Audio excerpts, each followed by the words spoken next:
এই যে দেখেন রাত বাজে 10টা, আনন্দ কি জিনিস, এই যে আনন্দ নিয়ে দেখেন কত ব্যস্ত সাইকেল পায়া। তো এর চেয়ে 3 গুণ মানে খুশি কিন্তু আমি হইছি, আমি যে সাইকেলটা কিনে দিতে পারছি। আর আমার খুশিটা কেন জানেন, আমি অন্তর থেকে অনেক খুশি যে এই মানে হের যে চাওয়াটা ছিল যে পূরণ করতে পারছি। এখন আমার খুশিটা হচ্ছে, আমি যখন ক্লাস 7-এ পড়তাম তখন আমার বন্ধু বান্ধব, আমার ফ্রেন্ড সার্কেল যারা ছিল সবাই বলতেছে পিকনিক করবে, পিকনিকে যাবে। তখন আমি বললাম যে আমিও যাব, কিন্তু আমি খুব মানে দরিদ্র ঘরের সন্তান ছিলাম, তাই মানে আমি যে যাব কথাটা বলছি কিন্তু যাওয়ার জন্য কোনোভাবেই প্রস্তুতি নিতে পারতেছি না। তখন আমার মাকে বললাম যে আম্মা, আমার বন্ধু বান্ধব সবাই পিকনিকে যাবে, হেরার সাথে আমিও পিকনিকে যাব। তখন আম্মা কইতেছে যে পুত, আমি তোরে কইতে টিহা দিব, তুই কিভাবে পিকনিকে যাবে, তোর বাবা তো তোরে টাকা দিতে পারবে না। তখন আমি কইছি না আম্মা, আমি পিকনিকে যাবই। তখন গোলাতে ওই সময় ধান ছিল, তখন আমাকে ধান বিক্রি করে, ধান ভাঙ্গাইয়া চাউল বিক্রি করে, 10 কেজি চাউল বিক্রি করে তখন আমাকে আমার মা পিকনিকের টাকা দিছিল। তো সেই টাকা আমি পিকনিকের জন্য জমা দিলাম, মানে আমার এক ভাইয়ের কাছে।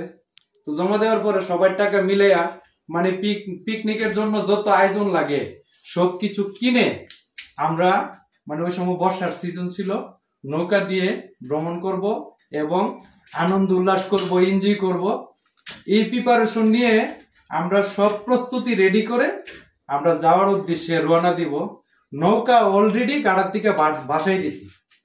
এই মুহূর্তে আমার বাবা আমাকে এই নাওর থেকে খুব মানে কি বলবো, মানে আমি নেমে গেছি নাওর থেকে, বাধ্য হয়েছিল আমার জন্য, মানে আমার জন্য পিকনিক না, আমি গরিবের সন্তান, তাই আমার জন্য আমি ওই দিন কত যে কষ্ট দুঃখ যন্ত্রণা ভোগ করছি, যে আমার বন্ধু সার্কেল যারা ছিল সবাই পিকনিকে গেছে, আমি পিকনিকের জন্য টাকাও দিলাম, আমার মা যেভাবে ম্যানেজ করে পিকনিকটা করার জন্য টাকাগুলো জমাইয়া দিছে, কিন্তু সেই পিকনিকটাতে আমি যাইতে পারি নাই। এই জন্য আমি বাবাকে দোষী না, বা বাবার প্রতি আমার মনের মধ্যে বিন্দু পরিমাণ কোনো কষ্ট নাই, কিন্তু বাবা তো চিন্তা করছে যে আমি খুব অসহায় অবস্থাতে আছি, আমি খুব অসহায় অবস্থাতে চলতেছি, এই মুহূর্তে আমার ছেলের এগুলা চলে না, এই জন্য বাবা আমাকে এই শাসনটা করেছে। কিন্তু এই জন্য আমি বাবার উপরে রাগ না, তারপরে থেকে আমি প্রতিজ্ঞা নিছি যে আমার ছেলে সন্তান যখন দুনিয়াতে আসবে আমি কোনোদিন তার কোনো অপূর্ণ কোনো কিছু রাখবো না, যখন যেটা আমাকে চাবে, আমার কাছে চাবে, আমি এটা দিতে বাধ্য থাকবো। এই যে সাইকেল, আমি এই সাইকেলটা যে কত কষ্ট করে কিনে দিছি একমাত্র আমি জানি, যে কি কষ্ট করে যে আমি এই সাইকেলটা ওকে কিনে দিছি। কিন্তু সাইকেলটা কেনার পর থেকে মানে এই সাইকেল নিয়ে যে আমার মেয়েটা মানে কতটুকু আনন্দ উপভোগ করতেছে, মানে এটা আমি বাবা বলে বোঝাতে পারবো না।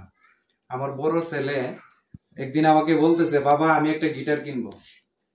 তখন আমার ছেলেকে এই যে আমি গিটার কিনে দিছি, কিন্তু গিটারটা সে 2 দিন না 3 দিন হাতে নিয়েছিল, তারপরে যে ছুঁয়ে দিছে, আর গিটার বাজা না, বা গিটারের গান সে ভালো পারেও না।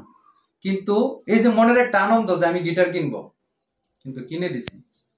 তো ভিডিওটা অনেক বড় হয়ে যাচ্ছে, তো সবাই সুস্থ থাকুন, ভালো থাকুন, এই কামনা করি। আসসালামু আলাইকুম।